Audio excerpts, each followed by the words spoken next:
Malik basin telling the boys when some nobody will fear a crumpa. Yachiobi. Yes, she police stations and your police EC officers. Oh, Mama Pama MPP and DC. Nancy constitution, Anya sa. Baby, I'm the gun air chrono. Misleading the people. And so far, Nadia, you know, you need the course so Ablekuma in somewhere course so then there's Saddick Adams or also Etnasi in somewhere course no Ababamu Obusia what didn't see me area to the Ochemo the happy year ever Ablekuma no only the unsupported NDC now on the off fire said the AC and training and Saddick Adams Etnasi one in the panels for now. Obia air fire John Dramani Mahama because Ghana no ye wo democracy untumi intimidate obia enti chewa adwena me so mi che ma adwena enye ebro what you say enti ende Saddick Adams etnase no in somewhere course no ye ba betie de course e wo na before no ye ni kan entie ye maame Ellen ono nso NPP for communicators ono nso edin semi etudwa ochemu a NDC for MPP for twen say John Dramani Mahama obefre nkrofo a Omobebo ye mame hawa no yes ombefe na chese the emrano e wose na omudie no enu emu endi.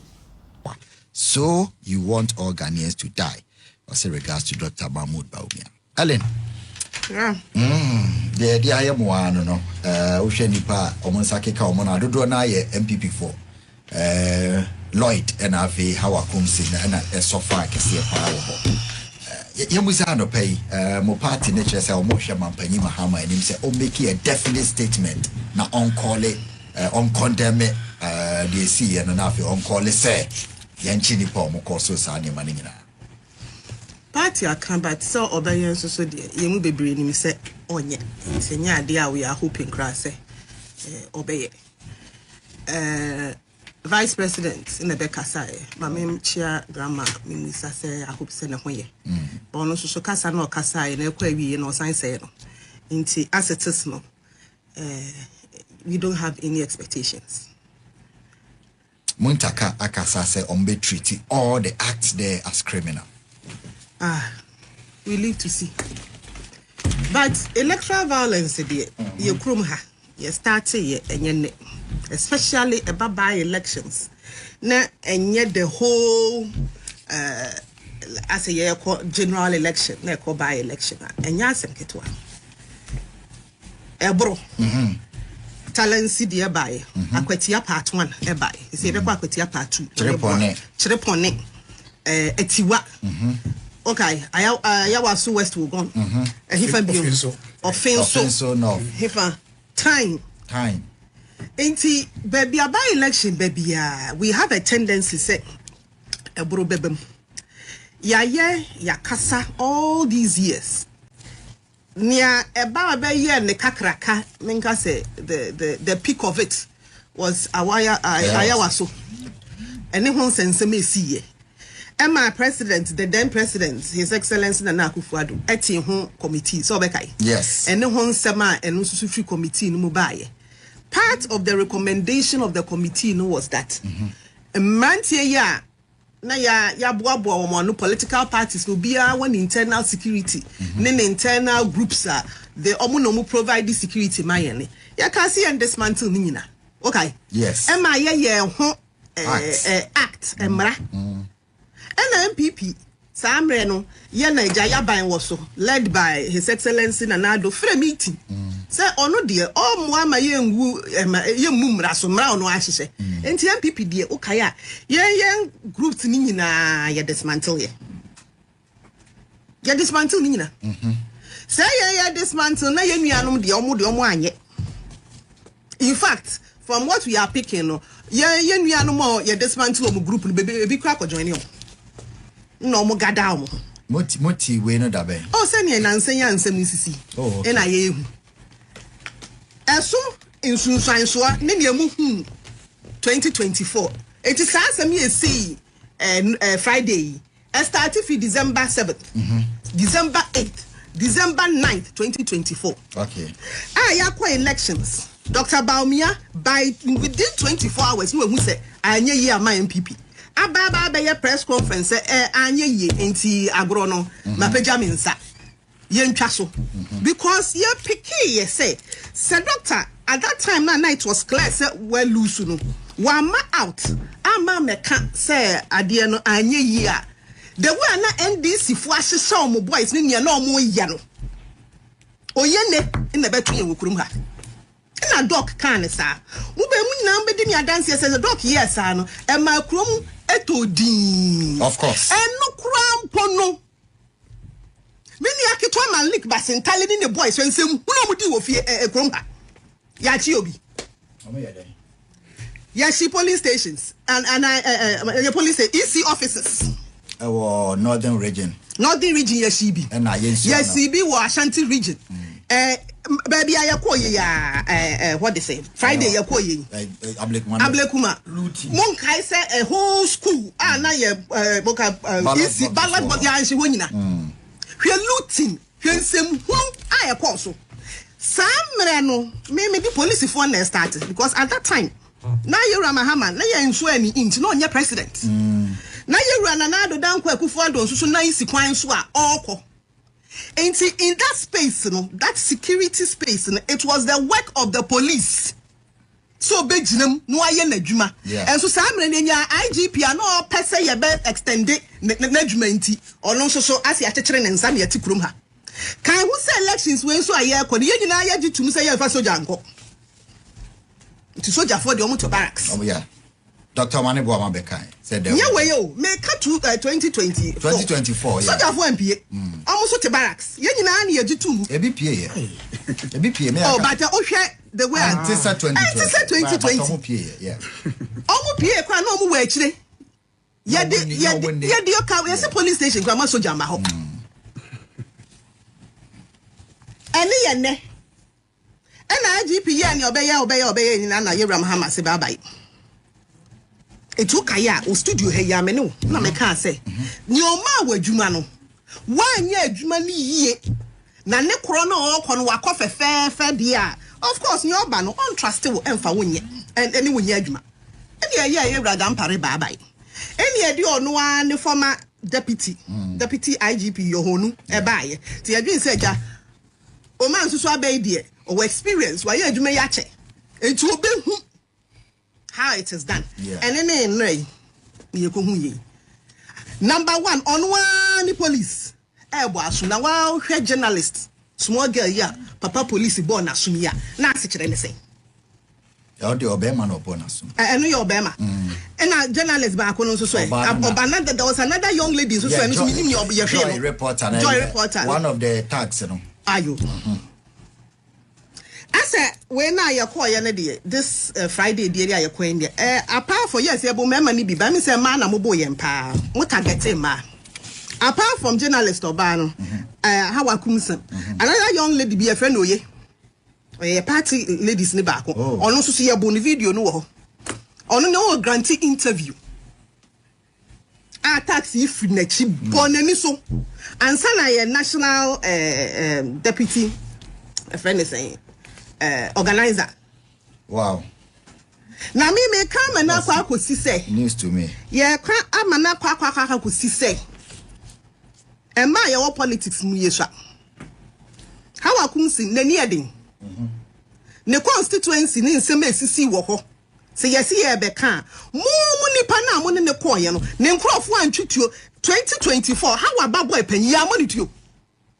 Ewo kaswa yes ye be ka kaswa nsem wo krom ha yakwa election onu so ha je atum se wa lusu wa papa ni baby atena ogina ni baby hwe video no who say how any obi kasa ana oni obi kuntopa she was just standing here somewhere na wanya NDC for tax and mo bi anka nchem so mo nya NDC for me NDC for emma can think more than 10 na makoto asi oba besi aso na mo NDC for say na mo training mo member say mo hia ma na mo bro na how akura na mo buru ni wonim say asem no me tie na me siesie mo because the night before na me I was in the constituency ti me ko fie ko siesie me ho so me kwada kakra na almost start voting na me so makọ akọ observe me hu say yabo anti how na me dan me ho na me tena fie na me frɛ me nua Jennifer ko say Jenny anti how akra ne yabu ni me de me ni utu de ne ma yentena fie ne yetena fie o ti enu ti na wanko ani ti na mango ma hyehyɛ me biribi anka me ko and that's good na wo ko na wa hu sɛ wo ma me yabu na wo akwala no ko ani yetena ase. Now what I want to me de ba mu nyina me de ba say with what they've done to Hawa. She said man na your politics mu na mo be start targeting. Enye we nsu nti na yen be jai kasa. Enye we na mama Hawa kum si jai ne obeye. But what it means ni say man na mu ayeswa. Enti by elections bi ba say ne be si na dan mo de say Hawa nkwa na ebo no. Na we gina ne nche da kwa Newman yeso no nsu GB. Oh mumbusa da kwa nsaka no. Say in that scaffold no only na wa na gina ho. Da kwa Newman ebi I said e kan no. The candidate herself e free ye. Hey. And then I'm saying women make us I to send your MPP man na ma targeting. Na ye wie we ya lu wanya NDC for ma ha na bi su na di kan. Root sedo nya mi nua na to so mienu. Abegina ho aka kire yen say publicly say ni esi na ye. Enti me mo nso aya awe se ni esi targeting yen no. Enye yen kwa na ye politics you. Enye yen kwa na ma ye wo mu. NDC man nso so nye ready. Because ye de ya ma hwin kire say root ye fa nyew. Ti wa wona be attack o mo nye ready no. Na say ne mo bie kwan. Ana bi so kire say mo na mo bie kwan. Whatever it is. Okay. Nti e be to aso. Enti de be to aso. And it is not good. Politics ye mu aye tibu yi. Amana mu ahe. Na kakra no so ayaba no so mo be bro ye. Assurance makes me ama Ghana fo nyina ne MPP fo man nyina say as for akwatia de ye MP in na free mu mama nji so opportunity na me betina ha me mai NST free mu ntimi e ma ha mama ma na yire ye ne wa kasa o mo ne me kasa o mama ma na yire ma no tribute 10 pa mama ma na yire ne ma no yako 40-year-old just say still me no I'm still processing it but tini ye dia enti nya we enti na seat ne beka si ye jamu enti akwati ade ne beba so but send your miracles kan ye asam ye wukun so kan ye ye nyina ye ka no once between then twice shy ye be si ye ho na yako I can also assure MPP for especially man say near to how akum sin no e bi ntu MPP oba bia abiu e chere say ye bebo ye ho ban by what say police intimi mo ye ho ban okay because police gina ho ama ya bo anti how I say ti mi so edu ho na ya si amakoye biribia se na me so mabo me ho ban me nante nkọ ho saa okay it's a day we need 20 NC yensan mu MPP oba bia abiu and I can assure you say MPP oba bia ya so no ana former minister ana communicator whoever MPP oba all ye adwuma ma MPP party no ye mu ye mbiom mo kwambe after say ye maame Ellen ono so ede ne nsem eto dwa o kire mu a omo besan so akọ akwatia ho because I am say aka akwatia na chairman odike ono so ede nsem to dwa se o kire mu a so one de ka ne nko ade a enka MPP ni NDC ni de anka Ghana for yen pam o mu nyina na anka omo nko na yen fa political party foforo de embra na one de otumi hu se omo mienu nyina omo mbo obia anhwe ya youth ni kwampo na mba be ku omo abusia na yen tie de chairman odike ono so ede to dwa e wo this side embra ya relegating them. And the parochial interests of political parties and their parachiks are taking center stage. MPP and NDC, they are much of a matchness. And so be any woman because constitution moment gonna pay. It will opposition, you about condemn say way in ye, or by no justify. And they have the money. O my real man resources. A kogu o machi. Eti asofo na info ebe me ya say one day mon na bu bedwane a ebi adwane a ye dwane no wuntimi ntumrika nananom asofo a mo ka biewom mo man pam MPP ni NDC na ensesa constitution na anya saa ba bia o mo de Ghana ekro no o mo mislead the people into a civil war na no sisimna so asem we can times without numbers. So every 1992 bar, both the organizational behavior of MPP and NDC are not in the interest of ordinary people in the country. their parochial interest and their party interest. If you go to parliament, parliamentarians there, they take block decisions under duress. It's what man say. Yura mama, reset agenda from now. You want to say, be bien wa essa. My brother Radiebi. Say, Ushan people near this year. Both say they only score political points. No matter juxtapose the two. No matter equalization. Really say? Yes. No matter be defended, indefensible. Electoral commission, mamino, she doesn't fit for purpose. Or any deputies, I will say palm for petition, quay. Yanabako, say you had because if you say me buy, we share electoral frost and nay more fee senses are cost so. At a point, no yet woman and Kufuado. That's a wild allegation. I am telling you the gospel truth. My can't well, from what evidence? Was my your friend saying, Siribu Kweku. Mako, Oma said that packing pa by me party moves. Call Catchem said there's a big hand on your party. Would you get me a few more? So I said, well, me, no. Now, would you let me at the infantry in Kumasi to tell me, sir, we are my own folly, and Pana, Jemensa, Ayako Kwasa, a woman must have meant to man folly. I'm not my quite election that. Under Yura a Farijan. You see, I did be any power, so one for clear conscience. Yeah. Political parties, no, they are not serving the interests of the nation. So they don't have clear conscience. And partisan democracy, ebe se Ghana, ebe ma Ghana titia pansam. Africa country bienwa, wadi multi-party democracy, aye juma, wenya resource. What they do, they say, we do the back and call of our colonial masters. They are nothing and dinner the two basin. I had a continuation of colonization. It will not divide your mind by virtue of a political model and ideology. So when I'm a first one, because I be and obenya functional illiterate. Was a professor or trade where you wine. No, the catcher said, I said, we'll cry I'm like a crasani. Tell you, Niadine, Yadibe, Kavu, Yania democratic system. A babu, I see union government. The book on my throne. And only the only way be ye sign my way, if for not Kagana boom, say your Fuba Kumwa dear. Because we cannot develop this country with this divided front. You can come here. My brother. Yes. And not let me tell Vice President social media will say or condemn the act, Now so I congratulate your friend say you're winning NDC candidate. No matter what my say. And nama yempen yadia seche. And nama ichiri yadia seche. At one breath, condemn the malfeasances and the violence characterized these elections.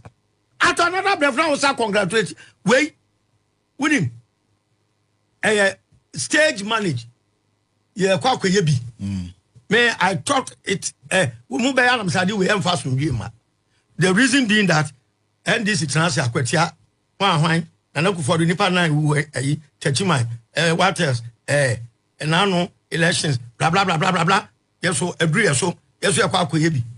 Forgetting saying you haven't got phone in here, because the Kofa constitution be ye lose your factories, ye lose your BBR. Yeah? The current democratic dispensation way. Yes. So we are battling bar or drink Ghana. Once you lose everything, including discipline.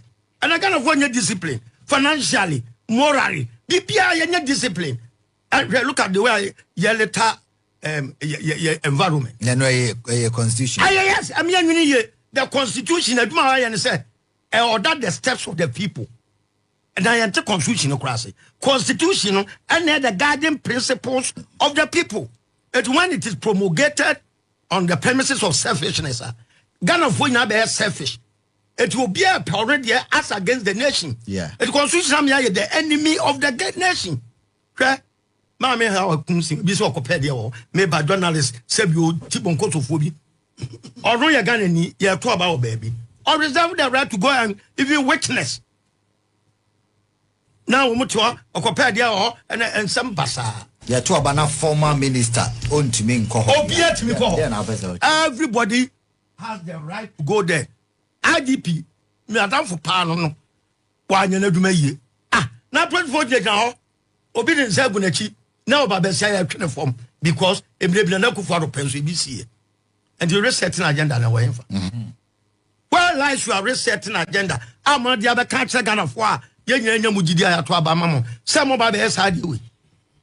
Eti media the American say enye say about condemnation. Ma me no parliament na okono. Oko say obi a wa winning election under duress. Anya proper winning. Wa winning election under duress. Endi abusia na de aya na aye. Sese na Ghana obia ehye ne tumi. Endi abusia ma me ho wadwen kire e wo comment section wo wie nso ale bi mu. Na wa subscribe to your channel no send the update bia nso etuma onso onsa ebe ka bi. Eha na me de wo besi. Kete wo se enya dodo no nwa makra. Bye bye.